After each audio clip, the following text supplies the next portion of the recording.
In a galaxy ruled by deceit and diplomacy, humanity was the last species expected to cause chaos. But when the Council laughed at Earth's silence, they didn't realize we weren't negotiating, we were loading the gun.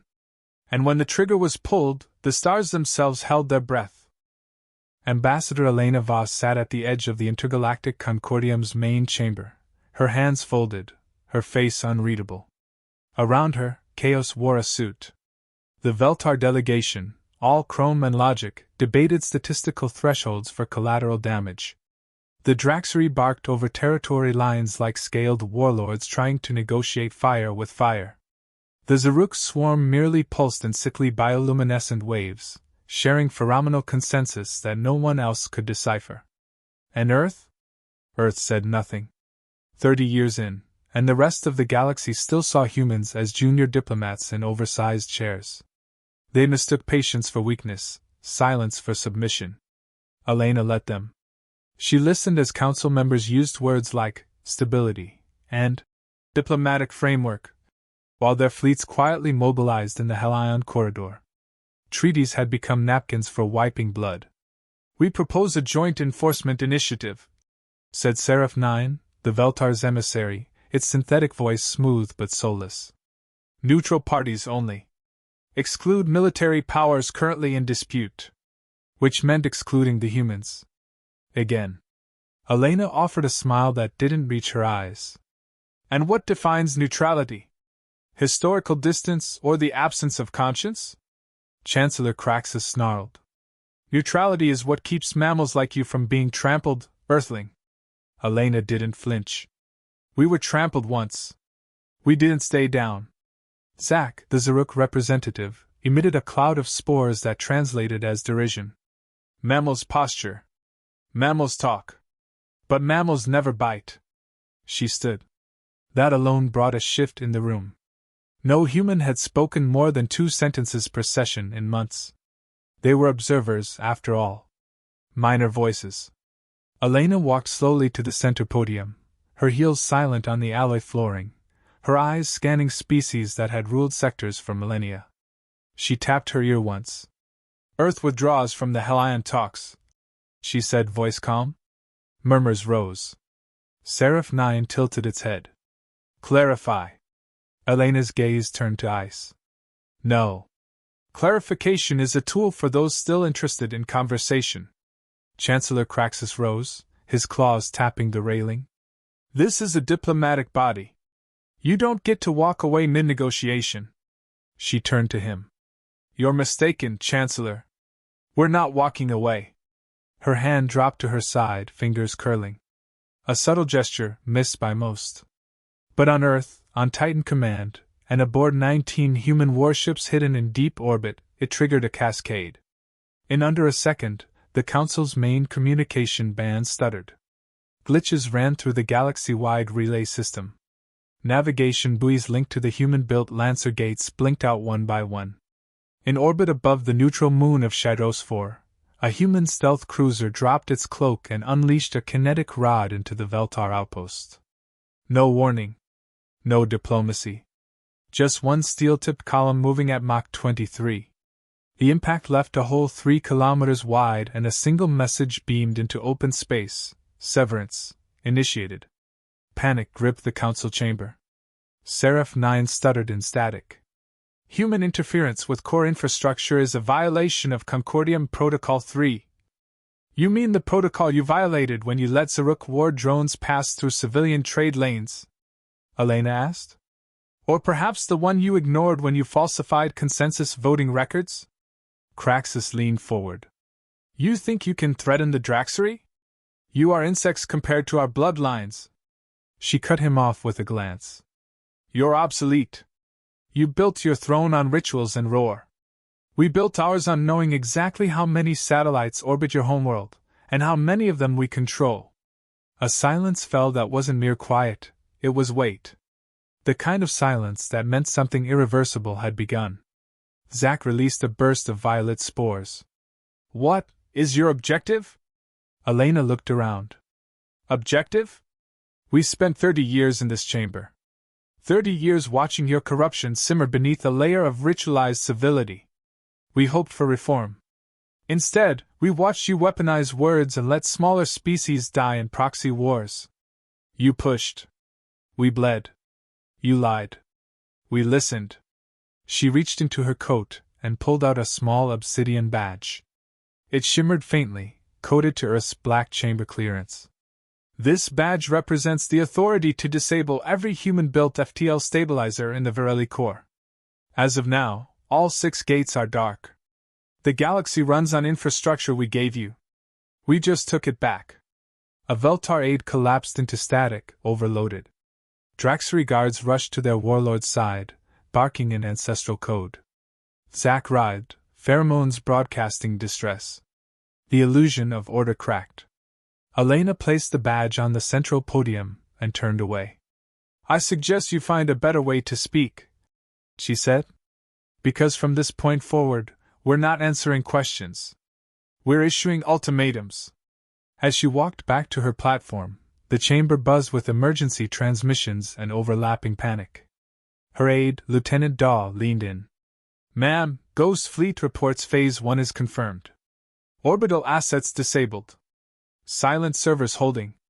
Phase 2 awaiting command. Elena nodded. Let them sweat. Daw hesitated. What if they retaliate? They will. They always do. She turned to the panoramic viewport, watching the neutron star's light slice through the chamber's defenses. They thought diplomacy was the only language we spoke, she whispered. Now they'll learn we were fluent in war all along. No one in the council chamber spoke again that cycle. Not because they lacked words, but because they'd realized something chilling. Humanity hadn't been silent out of fear. They'd been patient out of strategy. And now the quiet was over. The blackout wasn't a glitch. It was a message. Across the Helion corridor, lights died in mid-transit.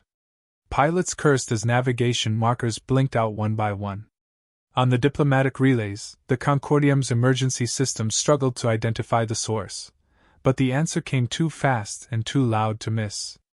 A single stream burst through all encrypted channels, uncoded, undistorted, and unmistakably human. Severance, Phase Omega activated. Stand by. The Draxari homeworld lost access to its orbital command lattice. The Veltar's core processing node stuttered and failed, reeling from a recursive logic trap embedded in its backup. Zaruk drone swarms, halfway through a simulated peacekeeping maneuver, lost their target registry and crashed into each other in confused spirals. 6 Lancer gates built by Earth's engineers, the arteries of galactic travel, shut down simultaneously, each one humming once before going cold. In the heart of the Concordium chamber, panic metastasized. What is happening? Roared Chancellor Craxus, his armored tail cracking the edge of his platform. This is an act of war. Seraph 9's voice came fractured, as though the AI itself had become uncertain. Communication disruption traced to Terran origin protocols. Logic centers, conflicting. Processing priority override. Elena Voss did not rise this time. She sat, relaxed, watching chaos with the quiet calm of a woman who had long predicted this moment. You want a definition of war? She asked. Fine. It's what you get when diplomacy turns into a ritual of deceit. The Zaruk swarm pulsed violently, releasing a fear hormone cloud that turned the nearest non-hive species pale. Unacceptable aggression. Its translator screeched. This violates Concordium order. Elena cut it off. There is no order. Not when half of you sanction biological extermination in contested zones. Not when Veltar blackmailed the Indari into silence over civilian testing. Not when every peace document is wrapped around a warhead. Lies, hissed Craxus. You humans always accuse, always suspect. A projection materialized behind Elena. Footage. Clean, raw, undeniable. A Zaruk swarm ship deploying nanoviral drones near the Doran cluster. Veltar transports shadowing them in orbit, recording, analyzing, never intervening. Then, a Draxari tactical sim uploaded to the Council's shared databank, showing how to spin the resulting outbreak as a plague of unknown origin and use it to claim the system as a humanitarian protectorate. The room went silent. You had the footage? Murmured Seraph 9. We had it before your committee vote last cycle, Elena replied. And we waited. We waited to see if anyone else would speak. Nobody did. Zack's voice dropped to a soft tremble. Then why not bring this to the floor? Why now? Because now you're afraid, Elena said. Now, the truth can't be brushed aside with procedure or protocol. You want diplomacy? Here's ours, exposure. Outside the chamber, orbital feeds picked up a disturbance near the neutral moon of Varenstand. A shape emerged, angled, matte, radar-def. A ship, though few recognized the configuration. To the Draxery, it was a ghost story. To the Veltar, an impossible schematic. To Earth, it was Vanguard 1, flagship of the Ghost Fleet. No registration, no diplomacy, no hesitation. The ship fired. One kinetic rod, one orbital facility. Gone. Draxery Fleet Command didn't even have time to scream before the installation vanished in a flash of hypersonic devastation.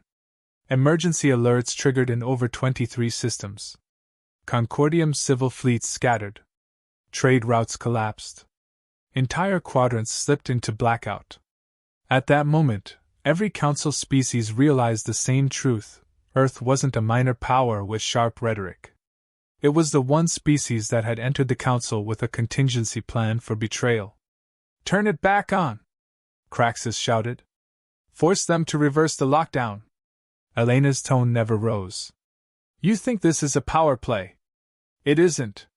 This is triage. The Concordium's infected. We cut off the limbs to save the heart. Or did you think we spent 30 years handing out Starlink tech without backup protocols? Seraph 9 twitched. You embedded control codes into shared architecture? Of course we did, Elena said. You would have done the same. The difference is we did it better. Panic turned to fury.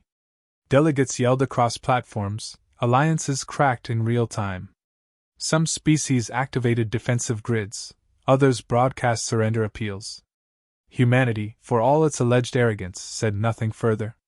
Just one final message spread from ship to system, from satellite to swarm. No more masks. Choose your side. Aboard Vanguard 1, Captain Harrow stood on the command deck, arms behind his back. Phase 2? His XO asked. On hold, Harrow said. Let the galaxy feel the silence. That'll sting more than the noise. Back in the chamber, Elena stood, not for drama but closure. You had your chance, she said, walking toward the exit. And you used it to hide atrocities and debate points. Craxus stepped into her path, claws flexed. You're walking out of this council? No, she replied. We're walking away from the illusion that it ever mattered. The room behind her unraveled in fear, rage, disbelief. And Earth? Earth was already 10 steps ahead. The silence stretched for a full galactic day. No messages came from Earth, no counterstatements, no justifications. Not even a threat. The Council filled the void with rage, fear, and speculation. Fleets mobilized. Trade collapsed. Alliances fractured along old fault lines. In that vacuum, paranoia grew like fungus, fast, dark, and impossible to contain. By the second day, the Draxery had enough. They think their silence makes them gods. Craxus spat in the war chamber. Then we treat them like demons. He slammed his claw into the holodable, activating Operation Ash Mantle. The Draxery would strike the new Concord outpost on High Layer 3, a neutral world recently accepted into humanity's post-council initiative. It had no navy, no planetary shields. Just a few Earth-backed advisors and a symbol painted across the main dome, the Unity Mark, 2 human hands extended in peace, half burned into the glass. Craxus ordered orbital saturation in 2 waves, first a pulse disruption to knock out comms, then a planetary insertion with shock units. Let them watch us crush their ideals, he growled. Then we'll see if Earth still wants to play Messiah. The assault began at dawn. The first wave worked. The dome went dark. Atmospheric sensors reported no resistance, no fleet response. Just silence again. The Draxery ground force touched down with war chants blaring. Cities were breached in minutes. Civilians were herded. Propaganda footage was prepped. Then, the screaming started. At first, they thought it was resistance fighters. Maybe hidden tech. Maybe even local militia with off-world gear. It wasn't. One Draxery unit entered the central plaza to find a single human standing among a dozen armored corpses, his own men. Not a scratch on him. His armor was matte black, no insignia, no nameplate, no rank. The unit's commander ordered him to drop his weapon. He didn't. He simply raised his head. The mask split at the jawline, revealing a grin that was all teeth, no warmth. "Do you believe in hell?" he asked. The Draxery opened fire. 12 shots hit. None slowed him. He moved like a blade through smoke. Not dancing, not dodging, dissecting. One Draxery was split from clavicle to hip before his weapon registered a lock. Another was crushed against the wall, his own exosuit folding inward from a kinetic strike that no non-augmented human should have been able to deliver. The last soldier fired until his cannon overheated. The man kept walking. He grabbed the cannon mid-barrel and tore it free. Behind the mask, the voice whispered, "We're done being polite." It wasn't an isolated incident. Reports flooded in from multiple fronts. Coordinated strikes. Silent. Surgical. Aerial scouts lost signal before even entering contested zones. In every city where Draxery soldiers moved forward, bodies began appearing behind them. One soldier was caught on his suit's recording channel before it cut out. His voice shook. "They don't fight like us. They don't even fight like soldiers. They fight like vengeance made flesh." The names started spreading, Hellsingers. Officially, there was no such unit in the human registry. Unofficially, they were ghosts Earth never admitted existed. Black chamber programs. Neurolinked veterans enhanced past legal specs. Operators designed not for war, but punishment. And they were only sent when Earth had already decided someone deserved to suffer. Back in the Concordium chamber, panic shifted to dread.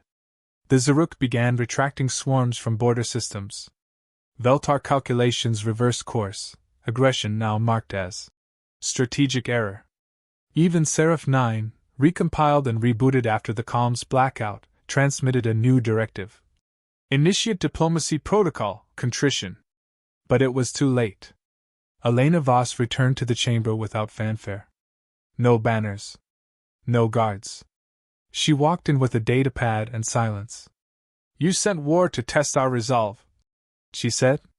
"You found what we buried to keep the peace." Craxus was not present. His planetary forces were still attempting extraction, though the last transmission from his flagship was a garbled scream followed by 30 seconds of static. Seraph 9 tried diplomacy. "Your deployment of illegal augmentation."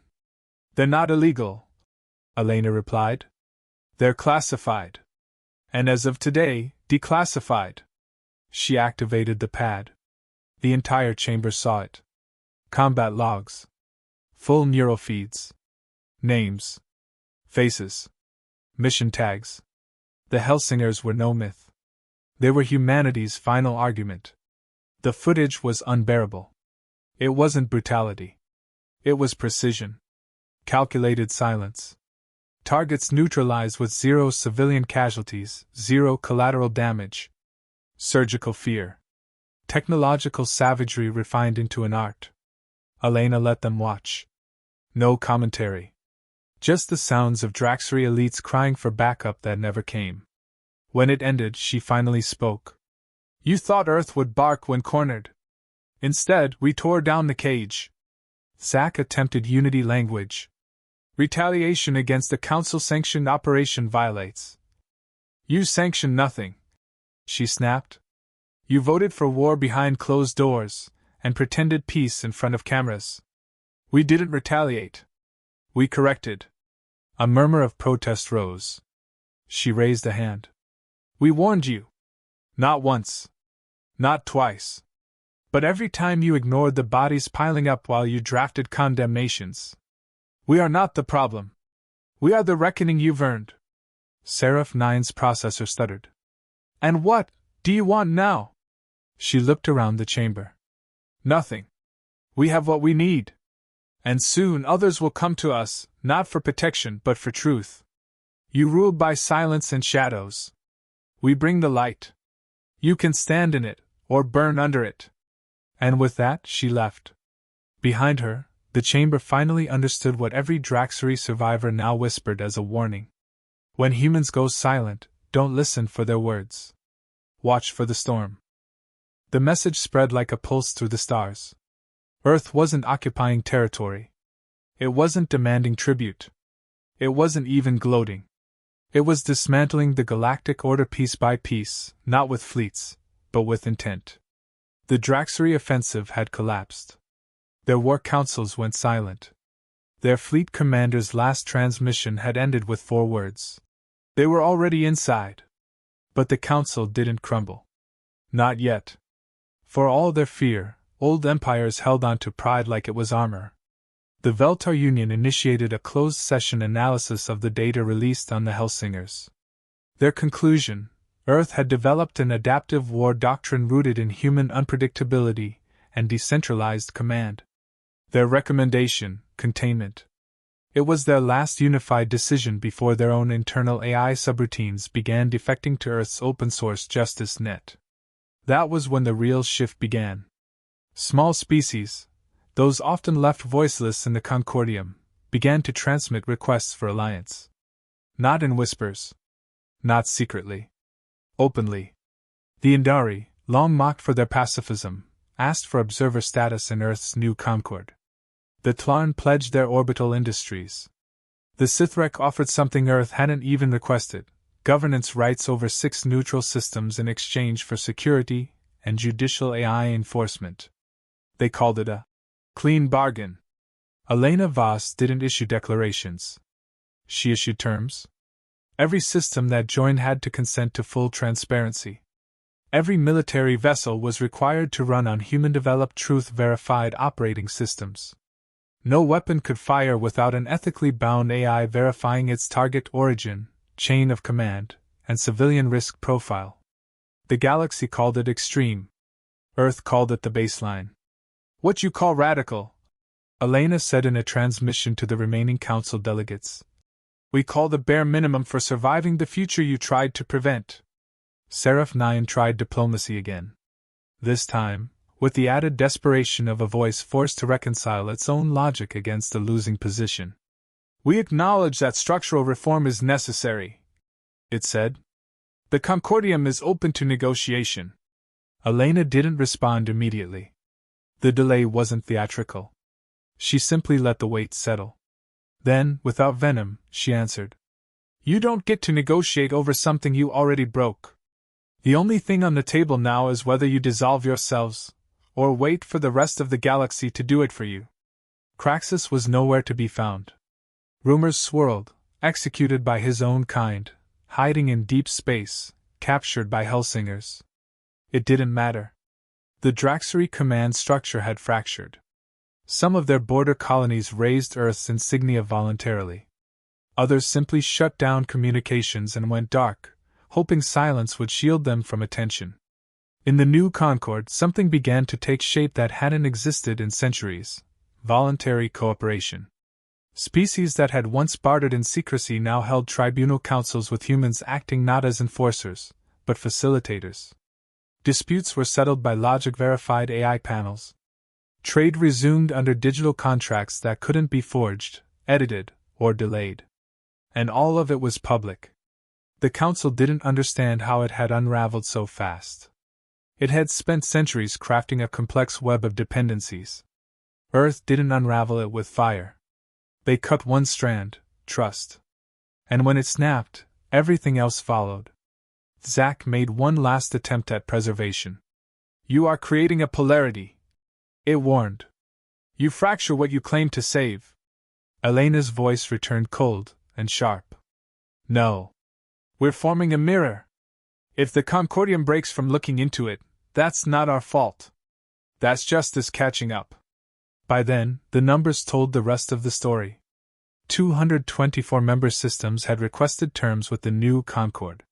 56 were already integrated. Even species once hostile to Earth began to send envoys, not because they wanted to, but because they couldn't afford not to. Behind it all was the truth Earth had never said out loud but had demonstrated at every turn: this wasn't conquest. This was forced evolution. The Concordium had bred complacency. Earth had introduced consequence. In orbit over Varen's edge, the final Concordium summit took place in desperation. Only 45 species attended. The rest either abstained or had already joined the new order. Seraph 9 proposed a compromise: power sharing, joint governance, public treaties with enforced compliance. Elena responded not with policy, but with a simple question. Where was this 3 months ago? There was no answer. You're not offering change, she continued. You're offering a mask to wear while we rebuild. But we don't need your masks anymore. The council disbanded 2 hours later. Some systems went independent. Others folded into the new Concord by week's end. Earth issued no ultimatums. It didn't have to. Because the future wasn't being negotiated anymore. It was being enforced. Logically. Transparently. Relentlessly. The final irony was that the new Concord had no capital world. No central chamber. Its power came not from where it sat, but from what it made undeniable: a standard. You either lived by it, or the silence would find you. And silence, in this galaxy, had a human face. The last act wasn't loud. It didn't come with fleets or declarations. It arrived as stillness, one that stretched across the stars, a quiet too deliberate to ignore. The old council was finished. Its platforms, once glowing with pride and authority, were now half empty or abandoned entirely. Of the original 312 members, fewer than 30 remained, and even they sat like ghosts, unsure whether to speak or to wait for judgment. No summons came. Elena Voss never returned to the chamber. She didn't need to. The new order didn't govern from marble halls or hollow speeches. It operated from code, hard, visible, incorruptible. The new Concord existed as truth, not theater. What replaced the Concordium wasn't a government. It was a standard. One that didn't ask for loyalty but required accountability. Worlds that had once bartered influence now uploaded public ledgers. Alliances were no longer whispered in corridors. They were signed, posted, and verified. Every system, no matter how small, had a voice, but also a responsibility. That was Earth's gift and its challenge. Dignity and transparency, power and consequence. The last holdouts called it tyranny. They claimed humanity had become what it swore to destroy. But those accusations collapsed under one undeniable fact: nobody had to join. And yet they did. Because for the first time in living memory, the lactic systems saw something terrifying and rare: justice that worked. It began with the reclamation of the Narson cluster, long ruled by a syndicate that answered to no law. The Concordium had signed over its independence decades ago as a compromise. Earth didn't send warships. It sent 3 data packets and a single AI-driven arbitration node. Within 6 days, the Narson syndicate signed dissolution papers and opened their borders. They cited unresolvable forensic disclosures. Later reports confirmed Earth's AI had exposed a century of internal corruption in real time and broadcast it to their own citizens. There were no protests. Only silence and resignations. Then came the Brevin Accord. A long-frozen border conflict between 2 minor species, ignored by the Council for decades because it offered no strategic advantage. Earth offered both sides the same terms: full historical review, public negotiation, outcome locked by truth-audited AI mediators. Within 2 cycles, a treaty was signed. No coercion. No intimidation. Just resolution through clarity. That became the template. Not domination. Demonstration. What made Earth dangerous wasn't force. It was the removal of lies. And that, more than weapons, frightened the remaining empires. Still, resistance lingered. The Veltar remnants attempted a countermeasure, a worm virus designed to corrupt Earth's Sentinel network. It failed before it left the cradle. The code didn't just collapse, it reversed, turned inwards, and exposed 5 centuries of internal network data to their own population. Within a day, 9 of their regional servers declared independence from Central Command. One of them petitioned for new Concord observer status before the cycle ended. No shots fired. No soldiers deployed. Just truth, delivered at scale. Not everyone surrendered to it willingly. The remnants of the Draxery elite attempted a last stand, a consolidation of military holdouts under a rogue commander known only as Eric Tal. He broadcast defiance from the edge of the Veil Expanse, swearing that humanity would never overwrite Draxery legacy with soft laws and human cowardice. The transmission lasted 2 minutes. 40 seconds later, a reply came. Not from Earth. From Draxery citizens. It was a collective resignation from every member of Eric Tal's own command base, transmitted live. One sentence, spoken by a young officer with tear-stained scales. We no longer follow fear. There was no attack. No retaliation. Eric Tal's command codes were locked out by his own people. That was the twist the galaxy didn't expect. It wasn't that Earth had conquered the stars. It was that Earth had taught others how to say no. Resistance didn't vanish overnight, but it changed. Even defiant worlds now challenged with words instead of weapons, with terms instead of threats. Because the consequences of deceit had become too costly. Elena Voss, for her part, disappeared from public view. She refused titles, medals, or command. When asked what role she wanted, she answered simply, none. I wasn't the answer. I was just the interruption. But her legacy lingered. Every new treaty began with her quote, etched in every official language, asterisk. Justice delayed is tyranny in disguise. So we stopped waiting. Asterisk. And slowly, something impossible began to form, not a peace, but a structure strong enough to bear the weight of honesty. It wasn't perfect. There were still mistakes. Still hard choices. Still disagreements. But they were no longer buried. The galaxy now operated on the unspoken understanding that Earth had changed the rules. No longer would silence be mistaken for consent. No longer would secrets shield the powerful. No longer would the weak be sacrificed for diplomatic convenience. One act had turned the tide. Not war. Not conquest. A decision. A refusal to keep pretending. And in the quiet that followed, a new kind of power had taken root, not in fleets, but in facts. Not in fear, but in the courage to demand better. Humanity hadn't come to lead. They'd come to correct. And the stars had listened.